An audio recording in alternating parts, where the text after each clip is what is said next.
my name is Oscar, and today we are going to be reviewing some of my college application statistics. Okay, so just a quick disclaimer, this video is not actually a college application device, rather it's just me merely sharing my experiences.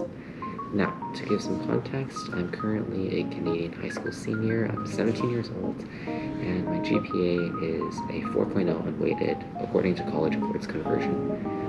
In Canada, we use the 0 to 100 system, so currently I would have a 96.5 average. Now, in terms of languages, I can speak 3 fluently, which would be English, obviously, Francais, et Chinoise.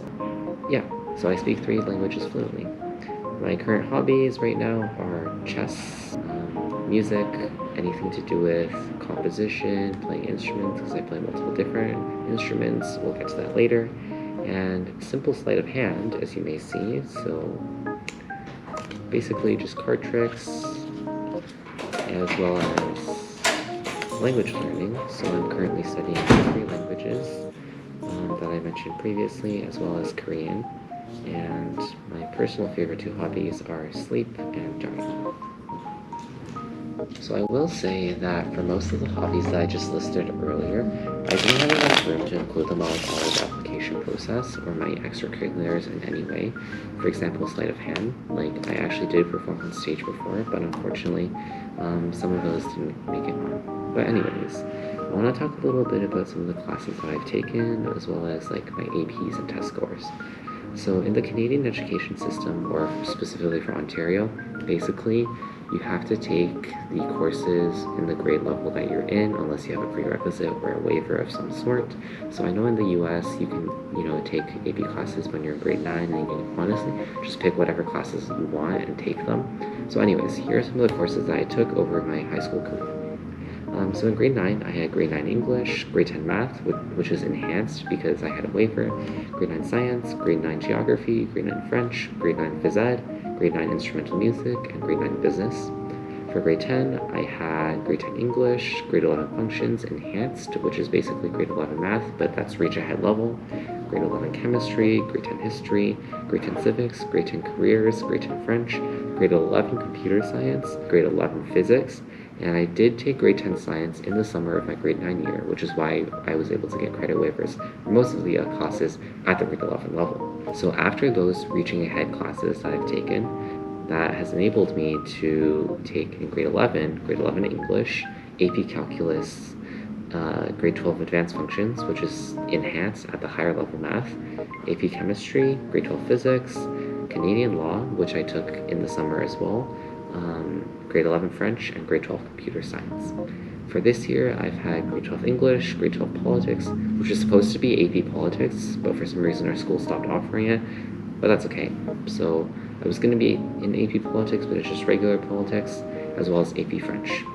Now for this semester, I'm taking on grade 12 Writer's Craft, which is a lot of magazine writing plays, short fiction stories, basically a writing course. I also took grade 12 Data Management, as well as grade 12 Philosophy. Now, in terms of the APs and my AP History, basically what happened was I took AP Calc and AP Chem last year. AP Chem was actually extremely hard, but I got a 3 in AP Chem, and I got a 4 in AP Calc BC. I also self-studied for the AP Chinese exam. It was also pretty hard, but I was able to get a 5 in it.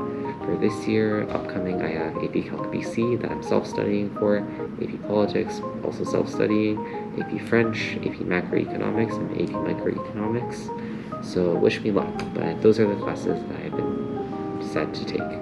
Now, in terms of my test scores, I took the SAT exam twice, and I did not take the ACT exam. But to go over some of the SAT test scores that I've had, last year I took the SAT and I got a 1360 on it, which was my first attempt.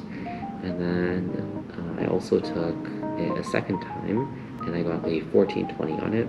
So my reading writing score was 650 and my math score was 770, putting together the 1420 for me. Now I will say, for all these AP exams and these SAT tests, I actually was not able to get myself a tutor, so I had to self-study for pretty much every single thing. I guess I'm okay with these scores, but they're not the greatest, so that's why after submitting it to the University of Pennsylvania, I decided, hey, I don't think these test scores are good enough, so I didn't submit it to the rest of the schools that I applied for. Now, to talk about my personal favorite parts, ECs and awards. I'm gonna pretend to do a super slick transition. So I'm gonna take the camera. Hi again, it's me. As you can see, I've changed the location. Basically, it's so busy in the library, so fortunately I was able to book myself a study room for about half an hour, and fortunately there aren't many people around me to bother, so I actually have a quiet space now. But on to my last, but not least, favorite part of my college stats. My extracurriculars. So to keep this short, here's a quick summary of the most prominent ECs that I was involved in throughout high school. First, I started a community initiative that eventually turned into a business where I taught elementary school students persuasive writing, debate, and public speaking. I developed a website, marketed, cold customers, generating over $900 in revenue in the first 2 weeks and over $2,000 in the first month. With this money, I helped fund 2 other initiatives from my peers and mentored them on initiative building. Then, being a teacher of debate, I'd obviously have to have debate experience, so I'm a 2-year senior team captain, and I've developed debate teaching resources for 3 nonprofit organizations, as well as mentored our middle school team. And I competed myself at university competitions, as well as ranked 2nd in Ontario for persuasive speaking, and 14th in Canada for debate, and many other rankings at the national level. Basically, I compete nationally, provincially, and locally in got rankings. I also did a TEDx talk in 2021 called Me, Myself, I, and Oscar. Probably post the link in the description. Go check it out if you want. And after doing the talk in 2022, I became an event host and ran the event with various other speakers. Now, I formerly played 9 different instruments, which include trumpet, flute, French horn, baritone, clarinet, tuba, guitar, violin, and to this day, still piano. I also played as an outside or left side hitter, whatever you want to call it, for our school volleyball team. And if you know me personally, you know that I'm very short, but it's okay, I still played. And I also volunteered at various youth-led organizations as an executive for 2.5 years.